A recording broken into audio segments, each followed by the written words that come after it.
In this video, we're going to examine how we can create some custom tag libraries, specifically how we can create and what the elements are for a tag library definition file or a TLD file.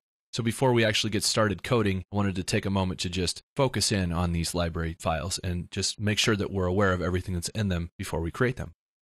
So our agenda for today is to look at the tag library definition file, including how we declare it, what the versioning is, the URI portion, actually adding tags, attributes in the tags, and the body content portion of the tag. And then at the very end, we'll talk about how we can actually build the code to do the tag handling. So we'll actually have code behind the scenes that runs when we put one of these tags on our page. So the first thing we want to take a look at is declaration. So when we create a tag library definition file, the very first thing we need is an XML declaration. Then we have the markup language namespace, the XML namespace, the XSI schema location, and a versioning. And then finally, we have one more version, which is a tag library version, and we'll use 2.0, which matches, in this case, our JSP 2.0 implementation. So the very next part of the tag library definition file is probably one of the most critical parts and one of the easiest. It's the URI. So what is the URI? Well, it's simply our namespace or our package declaration for where we're actually going to reference these. And this is, again, like we saw when we were including the core tags, we had the http://java/JSP/core or whatever it was, XML. All of those were URIs. Now, those were all HTTPs and they were links to something that really didn't matter because that URI is simply a namespace variable and they just need to match when we reference it on the page to what we put in the tag library definition file.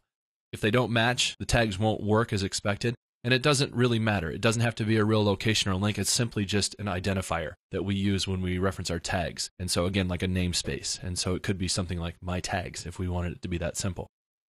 So the tags that we're going to be actually building then, every different tag we want to implement needs its own tag section. And so the tag is wrapped using the less than tag, greater than, and then of course the slash tag at the end of it. And then there are different sections in the tag. The description, which is just going to let the user know what this tag is actually meant to do. The name, this will be the direct name we use to invoke the tag on the page, so it's very important. The tag-class, which is going to be the actual physical code implementation class, like we've seen when we mapped servlets before, way back in section 2. Now we know that we can actually do this for tags as well. And the body content. Now there's 3 different types of body content. We'll talk about those in a moment.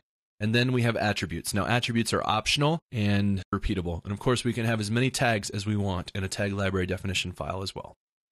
So let's look at attributes. When we create an attribute, this is essentially the attributes we want to pass into the tag. So we saw that when we had our footer tag file that we created, we had 2 different attributes. If we want to create attributes for our tag library definition, we add each one as a separate attribute, which of course has its own tag section. And then each attribute has to have a name.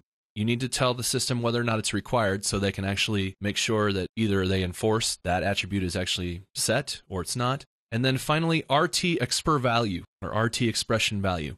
Now this is a true or false variable and it's very important. If you want to use anything other than solid string text, you have to set this to true. So if you want to use expressions, either from scriptlet expressions or from the expression language, you would set this to true. So most of the time we'll see this true.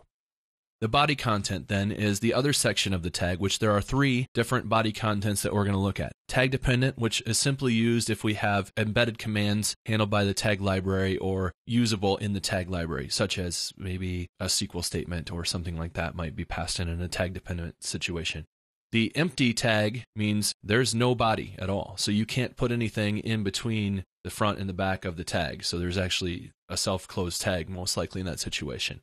And the scriptless, which is going to be, again, the most common because this one allows us to put anything we want inside the tag body and it just can't have scriptlets. So you'll see like strings or expression language expressions. You can actually have more HTML tags, which we'll see in our examples in this section as well. And so once we have our tag library definition file defined, then we need to actually build the code to handle each of these tags.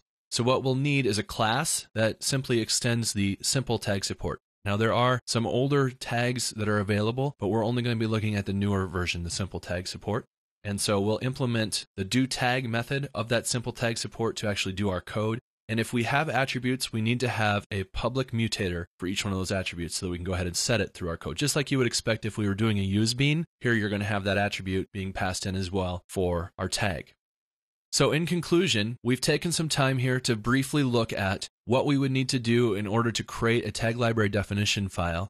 And we understand when we extend the simple tag support, then we're able to execute code that we've written manually. So what we'll do in the next few lessons then, picking up from here, is we're actually going to go ahead and create some custom tags to use in our system.